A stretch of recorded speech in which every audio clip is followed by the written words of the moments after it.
our focus, right, with meditation, when we have an in and up focus, like the shooting star to the spiritual eye, that it becomes, uh, it leads to that lightness of being, to the inner joy of our being. But when we have an inwardness that's focused upon our little self, it takes us down. I'm sure many of you have heard or experienced the Festival of Light at Ananda. And there's that one line always stands out to me. Pain is the fruit of self-love, meaning little self, whereas joy is the fruit of love for God. And that's what Swami's hinting at here. If we can get very clear in our focus, and of course, that's what meditation helps us to do. That's why it's essential for us to develop this inward and upward focus at the spiritual eye. And Swami talked about that in this lesson repeatedly, that if you can send energy magnetically through the heart, right, will sent with feeling, the result is joy. And that we actually feel that. And I suspect all of you have felt that touch of the divine presence from your yoga practice, because they are scientific techniques. But we can apply what Swami, this is why this course is so beautiful and powerful. We can apply the same principles to magnetizing money, to magnetizing whatever we need. As Yogananda said in one of his beautiful whispers from eternity, "O Heavenly Father, I care not what I may permanently possess, but give me the power to acquire at will what I may daily need." Right? That's the key is, and this is what Swami is saying, all those sort of, there's like a lot of modern quote unquote uh, manifestation courses or ideas out there that if you get really concrete on the exact thing that you're trying to materialize, like the car that you want and the brand that you will materialize it. And Swami tells that funny story in this lesson of the heavenly junkyard. You know, the man goes to heaven and he's taken around by St. Peter, and he sees this beautiful Mercedes, and oh, who would have, what is this? This is the heavenly junkyard where people didn't receive the gifts we were trying to give them, St. Peter tells them. Well, who would have not taken this beautiful Mercedes?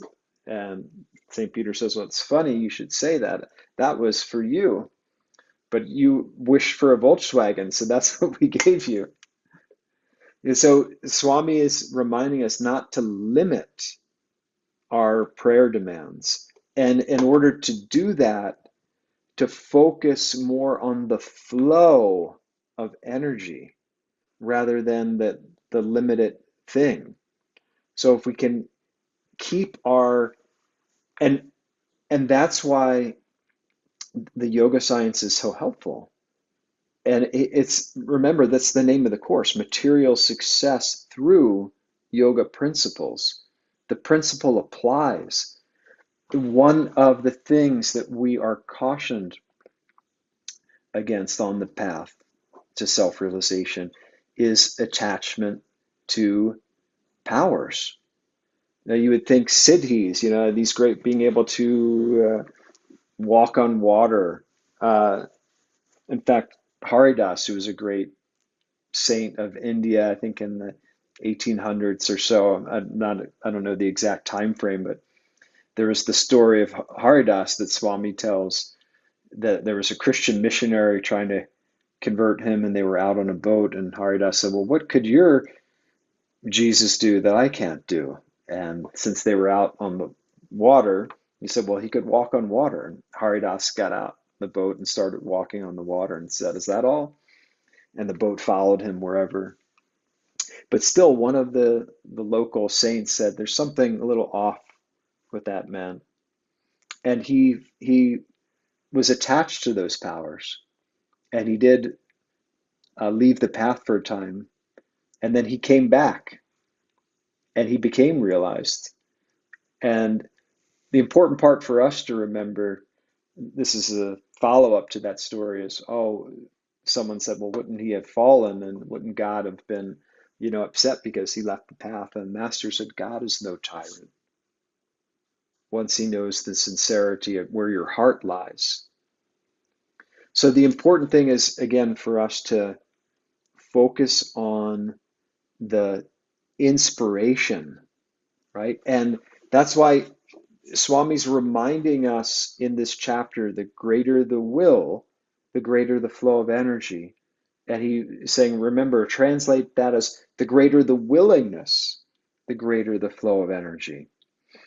One of his fellow brother monks, when they were energizing once, I think it was at Mount Washington, and he said, pump it in, Divine Mother, pump it in. Right? He had that enthusiasm. That's one of the hallmarks of success, because when we're in that state of upliftment, we're in tune, right? Of course, when we have to make the effort, but it's important. Nayaswami Parvati gave a beautiful talk at our Sunday service yesterday, and she was reminding us the importance of upward relaxation. And I was thinking, that's really in a way what this lesson is about. It's us learning to relax up here, from the heart up to the spiritual eye. And we want to be clear in what we're asking for divine assistance, but we don't have to limit how Divine Mother will manifest that. Um, I remember this time with Swami Kriyananda. It was before the Temple of Light. And I know many of you have been to the Temple of Light here at Ananda Village or have seen it online. Before the Temple of Light was built, there was a groundbreaking ceremony. And actually, at that time, it was thought that the temple was going to be built up on Sunset Ridge. If you know Ananda Village, that's up where, the sun sets. That's why it's called Sunset Ridge. And there's that big yellow building. You might know that big statue of Yogananda is up there in that area. Excuse me. And anyway, so there was a group of people. I think it was a Sunday afternoon. We went up for this groundbreaking with Swamiji. This was when he was still in the body. I don't know. It was maybe 2010 or something like that. And so he was given a little, shovel, and Swami, broke the ground, and there was, I think some applause or something. It was a little informal gathering. But I remember a friend said, "Oh my God, look up." And I had never seen this before. We looked up to the sun, and there was, have you ever seen a sundial? It's a rainbow that goes around the sun in a circle. I've never seen that before or since that one time with Swami. And it reminded me of this lesson, to not limit our prayer demands, right? To ask God for the power to give us at will the energy that we need to fulfill whatever it is. And as it so happened, the Temple of Light was not built in that location. It was built over by the expanding light, which became a more practical place for it to be. But just to say, it was an example of Swami putting out that energy and there being like a divine grace offering its hand in assistance. So I wanted to share, there was one part where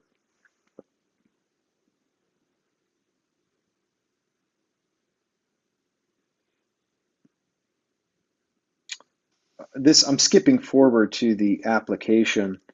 Um, this is where Swami is talking about this prayer demand for this pavement down at Ananda Village. This was a specific request, but I was concentrating on the energy of the prayer itself. I didn't visualize specifically how the driveway should look or how the money might come. Instead, I thought, Divine Mother knows more than I and will take care of that end of things. But that it's such a beautiful, simple, sincere way of being. And Swami's giving us a window into the appropriate way for us to open up, to make the prayer demand and make it magnetically with strength, with heart. And this is why he's saying, whatever we are doing, to give it our full heart. There's that song of Swami's. Gosh, I don't know the name of the song, but the line's coming to me. Give life your heart. Bless everything that's grown. Fear not the loving. What is it, Stephanie? Unmute yourself. Walk like a man, Oh, walk even like a man. though Thank you you. walk alone. Yeah, That's it's so such grounding. Yeah. yeah, it's such a beautiful song. It's walk like a man. But there's that line. It's give life your heart. Bless everything that's grown. Fear not the loving. All this world's your own. You see, it's that the obstacles to our success is all of those the static, because we're trying to generate this energy, right? Remember the principle of energization, the energy through the wire, the greater the will, the stronger the flow of energy. And what does Master say? The stronger the flow of energy, the stronger the magnetic field. And so that we attract, right? This is the secret key. In Autobiography of a Yogi, I don't recall what chapter, and I'm paraphrasing, but Master says something to the effect that the devotee, the magnetic ardor of his heart, draws God irresistibly to him, right? We always have some thought predominant in the background of our mind, right? No matter what's going on, there's something there. And if we can make that predominant thought, I want only thee. Thy will be done. I am thine. Receive me. If we can have this constant inner conversation going on, and that we're building our magnetism. The challenge comes, of course, it's our karma, and we can have good karma, we can have bad karma. We have a mix, of course. We're a mixed bag. We're an everything bagel. And but this is the good news. I found this very inspiring the way Swami put it. Um, if you have the book, bottom of page 25 on the right hand side, the contemplation of karmic law with all its ramifications is endlessly fascinating. I've given a few examples, particularly for another reason, to show that the more conscious and intense the will behind an act, the stronger its consequences. The question of karma is, in fact, secondary to our present discussion. The point I want to make is that actions now can shatter old karmic patterns with fresh energy. Thus, they can change any obstructing influence in one's life. Isn't that beautiful? That we have the power. It's the key. This is the Swami Sri Yukteswar quote, which we often talk about. Remember the disciple who said to him, "Oh, sir, I don't know if I am worthy enough to practice Kriya Yoga." It was something like that. And Sri Yukteswar responded, "Forget the past. The vanished lives of all men are dark with many shames. Human conduct is ever unreliable until anchored in the divine. Everything in future will improve if you're making a spiritual effort now." Right? That's the operative word here, is now. And it's interesting because that quote of Sri Yukteswar had sort of like lesson one from last week. We were talking about Dharma as the key to success. That's like being anchored in the divine, as Sri Yukteswar is saying. And then the next step is Well, what are we doing now? And so if that's why it's always helpful is just to ask, well, what can I do right now? What positive step? How, like Sister Gyanamata, if you don't have her book, God Alone, I highly recommend it. It's so deeply inspiring. Your sister would just say, well, you just ask, how can I be of help? It's like there's simple things to switch it rather than why whatever static is going on in our minds that can draw us into this self preoccupation. Remember, like Master said, there's a melancholic whirlpool. And this is what like likes and dislikes are. They're these little eddies, these little whirlpools. We're trying to create this intense without tension. Remember, that's the unfortunate thing about that word intense is it conjures up tension. But what Swami and what Master really mean is the deep, loving absorption, right? When we're lost in, when we love something so deeply, you can't take your mind off it. And so if we can get to that point of just saying, well, what can I do right now? And there, this is, I had a Sister Gyanamata moment this past week where I don't know, sometimes I just feel like it might be a whisper, or might just be my own self anyway, that I just thought, well, open God Alone randomly and look up to the top right. And so I just was walking by my bookshelf and I pulled off God Alone and I opened it up. And it was the most beautiful answer from Sister. There's one answer to all your problems, she said. Fill your consciousness with the realization of God's perfection. I thought it was so beautiful. That's the one answer. We've got there's this problem, this is going on, with the world is go blah blah. That's all the noise out there. There's one solution to all of our problems. It is to fill ourselves with the realization of God's perfection. And how do we do that right now? How do we open ourselves more fully, more completely? That's the whole path. That's our practice.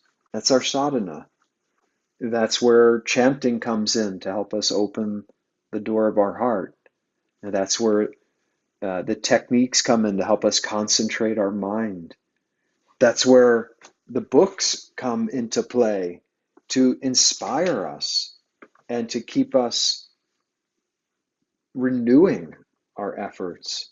And this, of course, is why we're here tonight having satsang, because we all have to face the tests of our own karma.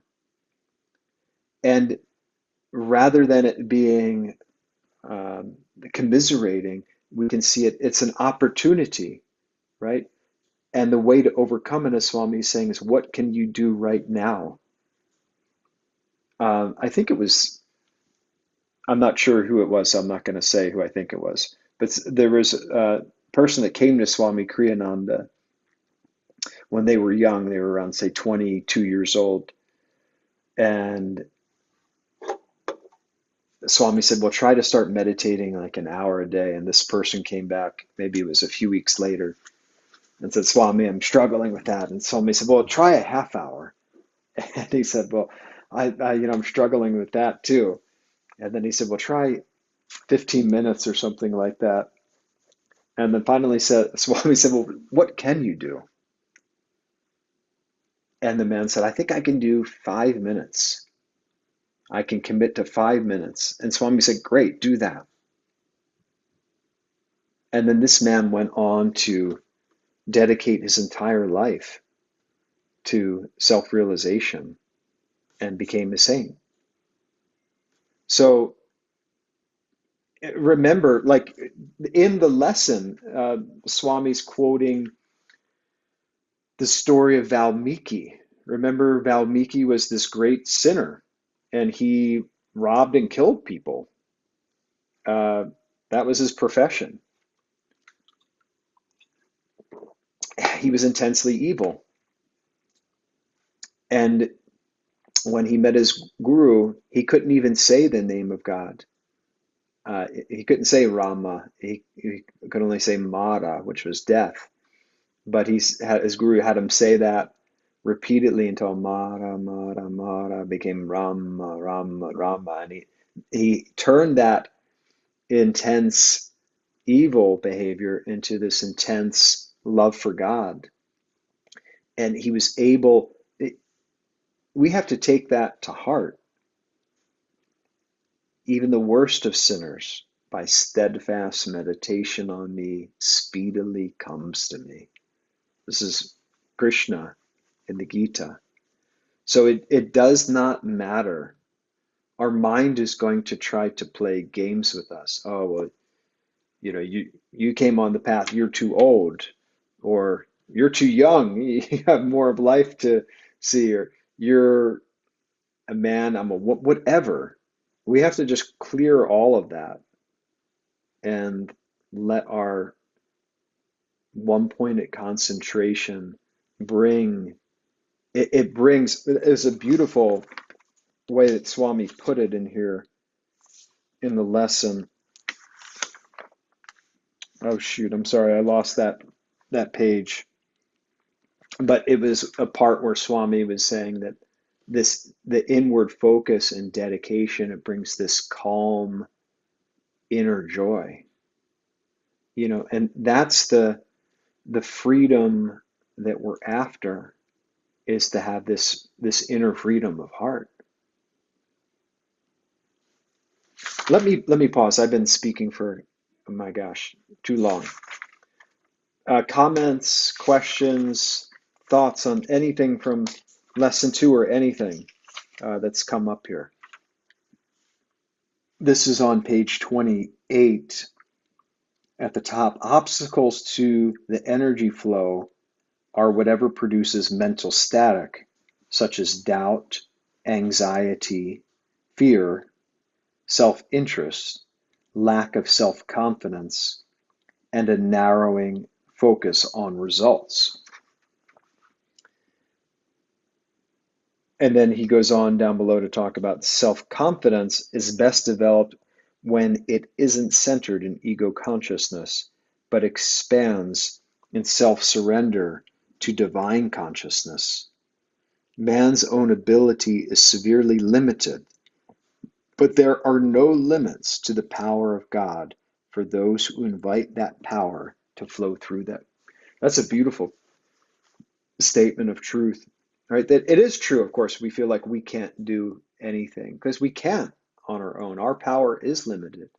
But if we open ourselves up to that flow and we say, Lord, I am your willing channel. I can't do it, but you can do anything, and you could do anything through me that you wish. So thy will be done. In Money Magnetism, that book that I was mentioning, when the cover was we're actually redoing that cover, but with this advice that Swami gave, he said he wanted it to uh, convey abundance from above.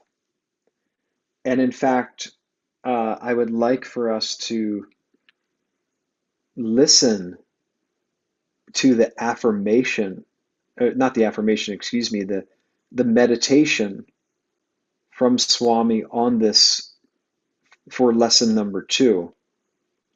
I'm trying to pull it up for us here.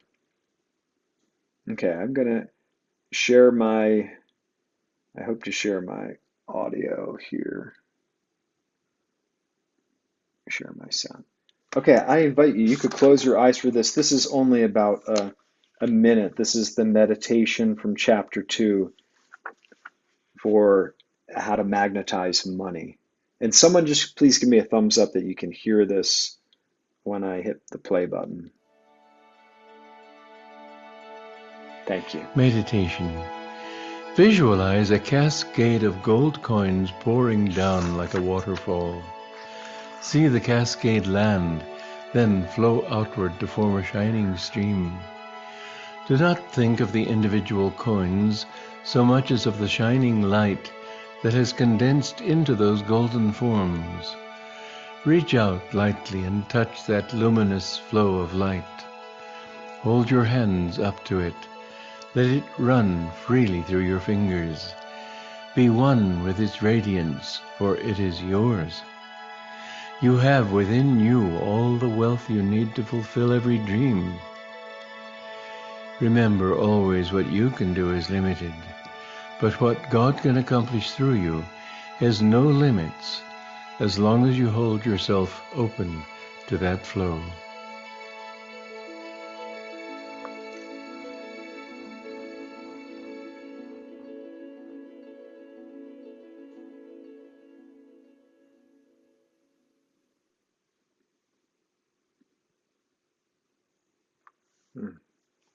Isn't that beautiful? That's the meditation for this lesson.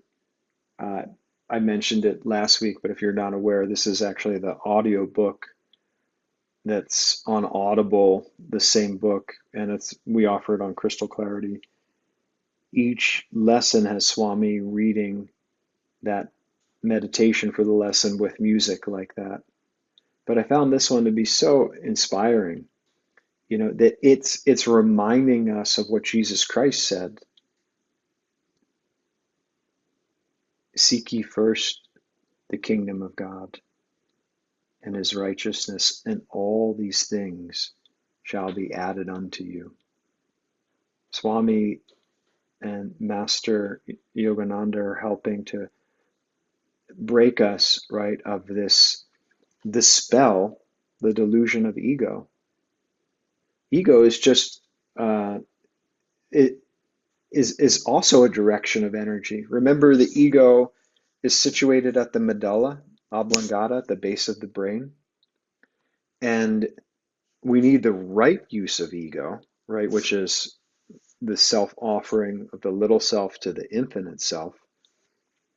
And that's what's happening here in this visualization and this meditation, that, well, what we can do is limited, but if we open ourselves and offer ourselves into that infinite flow, God's abundance can flow through us. I'm sorry, there was a chat comment here that I am just now seeing. All good. Thank you, Nicole. I'm glad you could be here, Nicole.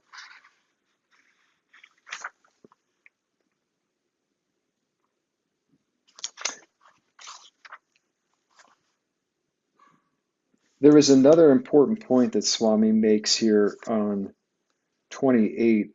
Attachment to specific results is, as I said, self-narrowing. It changes one's focus from energy to things.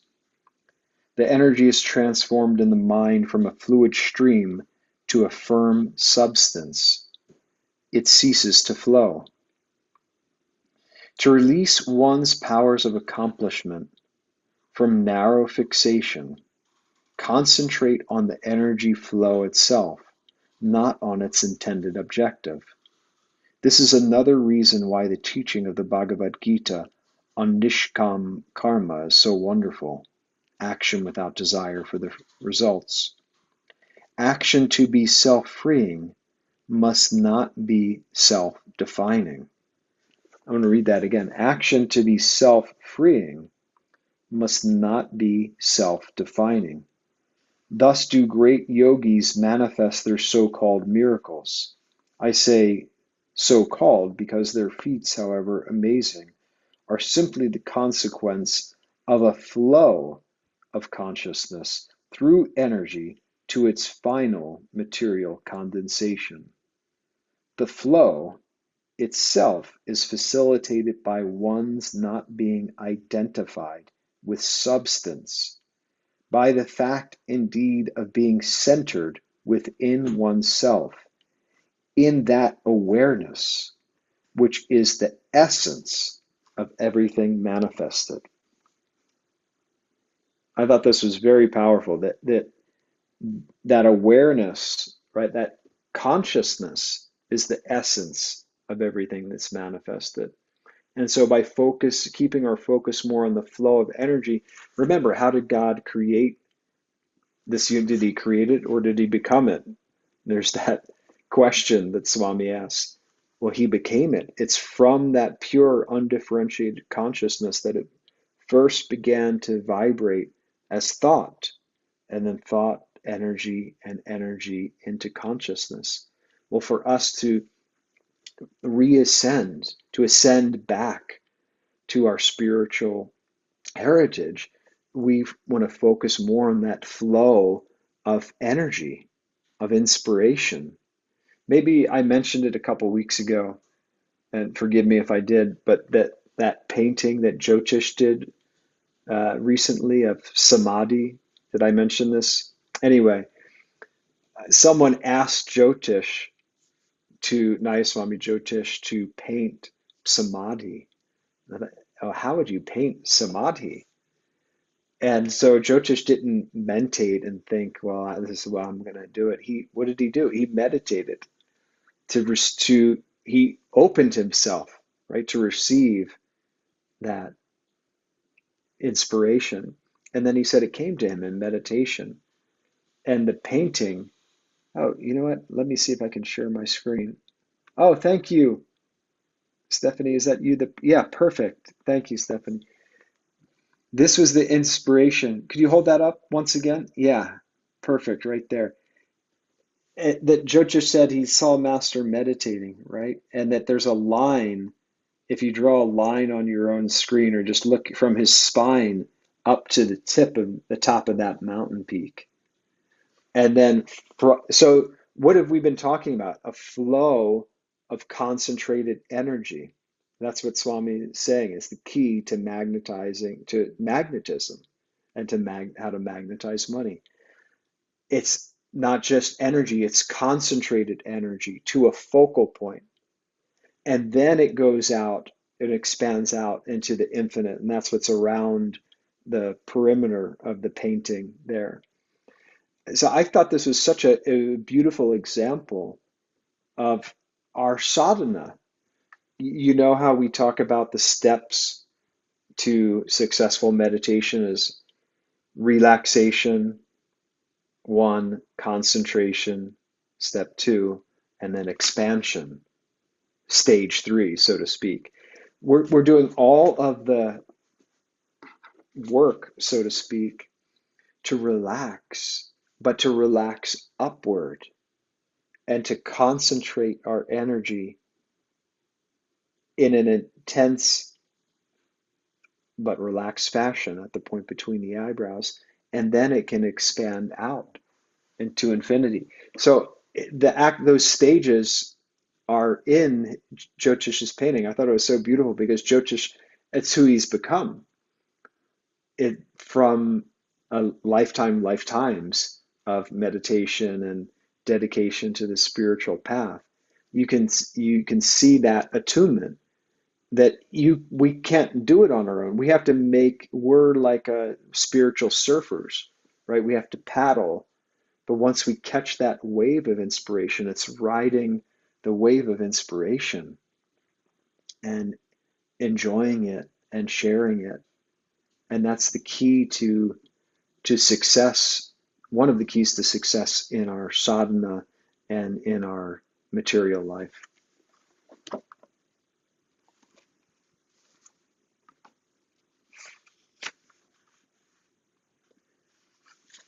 Would anyone like to share? Yes, Marie, please. Well, I didn't know whether I could wave my hand or not. Yeah, this is beautiful. I was really glad that you brought the part up about seeking first the kingdom of God. And lately I've been thinking a lot about the fluctuation of the mind and how a double-minded man will never receive anything from God. And when I was going through the study, I went through this one and the next lesson, and I just kept making notes. and it constantly went back. I kept making notes, and then I looked down, and every one of them was about the heart. And I was like, the heart, the heart, the heart, and realizing that it really all has to do with keeping our mind centered on things above and things higher, and just realizing that we've got so much mind and so much chatter and so many things pulling against us so much of the time that it really takes a deliberate intention. Thank God we have the tools of meditation and Kriya to help us there. But we're constantly bringing ourselves to a point of faith and then doubt, and then listening to our mind and listening to outward circumstances, that it's not just our heart centered on God, but it's also being able to receive his grace when we do fall short, I think. But I was just pretty amazed at that all of it has to do with adoration for God and the seeking for things that are higher. The rest of it will just it'll magnetize itself away from the chatter and broaden the stream of flow from above, I think. But anyway, I just had those things going through my mind about that. Well, thank you for thank you for sharing that, Marie. Just wanted to share something. Yeah, that's why we have our group, so we can share together. It's so beautiful that Swami, that's why this is not a normal course on material success. It's really a foundational course for self-realization, that all of the core principles, like Swami shares in the art and science of Raja Yoga, are in this course. I think we talked about it in our first week. The introduction, go back if you haven't. It's very inspiring. The introduction to this course that Swami has written. He talks about the foundation of Vedanta, Sankhya, Yoga, and Vedanta. What the problem is. What's the ultimate goal and aim of life, and how do we get there? And I think you were just striking on that chord, Marie, that everything is about cultivating a deeper relationship with God, because there's only one force. There's only one ultimate cause here. And the more we get in touch with that supreme power, the more we're led. And that's why the saints, they kind of laugh at money. It's that they don't chase the money chases them, right? It's like Viduri Mahashaya, that is the levitating saint in autobiography, and some of his disciples said, "Oh, Master, you're so great. You forsake wealth," because he had turned away from family wealth to pointedly follow the spiritual path. And Viduri Mahashaya corrected them. He said, it's actually the worldly people that are the renunciates. They've renounced an empire of cosmic bliss for a few paltry rupees. I have the joy of the inner kingdom and the joy of sharing it. So I thank you, Marie. We need to get clear again and again when we become divinely magnetic and we get more in touch with the power of God, that power is going to help us and be very practical as well. It'd be very grounded in how we can, the power to acquire at will whatever we daily need. Yeah, I was thinking too, that we already have everything that we need. Everything that we need pertaining to this life and our relationship with God. And it's just a matter of not manufacturing it or trying to think about how to get something that's not already there. It's about moving everything else out of the way so that we can perceive it. And then it will manifest itself in clarity, I believe. That I love what you're saying and the way that you're reiterating all the things No, that. it's thank you for sharing that. That's a beautiful point. It's for us to remember we're there. It's like the paradox of the path. It's a circular journey. You're there already. It's unlearning, right? That's why they say in India it's like the koshas, these sheaths. You just have to take away these veils. Yes, Anju, please share with us. I was just thinking about just something that that Master talks about, how he never Master didn't read many books, and he just tapped into the universal knowledge of the universe, and he said just everything is there at our fingertips. So I think that's just really extraordinary. Just trying to meditate on that and just realize that everything's there. We just need to tap into that universal source of God. It's powerful. Yeah, thank you for Yeah. sharing that reminder with us. Nicole, nice to see you and your roses behind you.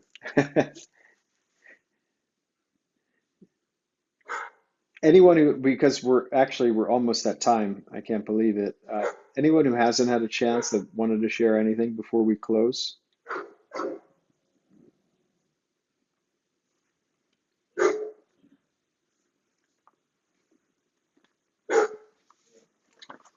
Well, let's close then with the affirmation where we started.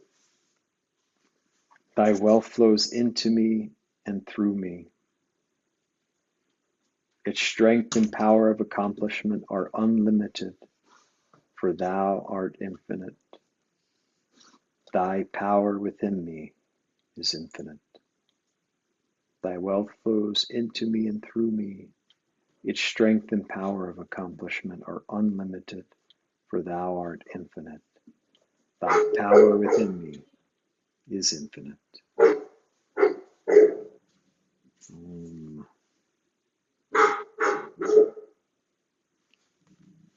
Thank you, friends.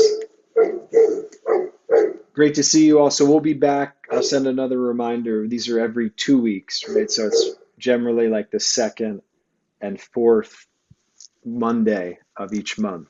But I'll keep sending the reminders out, and feel free to share it with everyone. It's for all. Okay, many blessings. Have a Thank beautiful you. evening.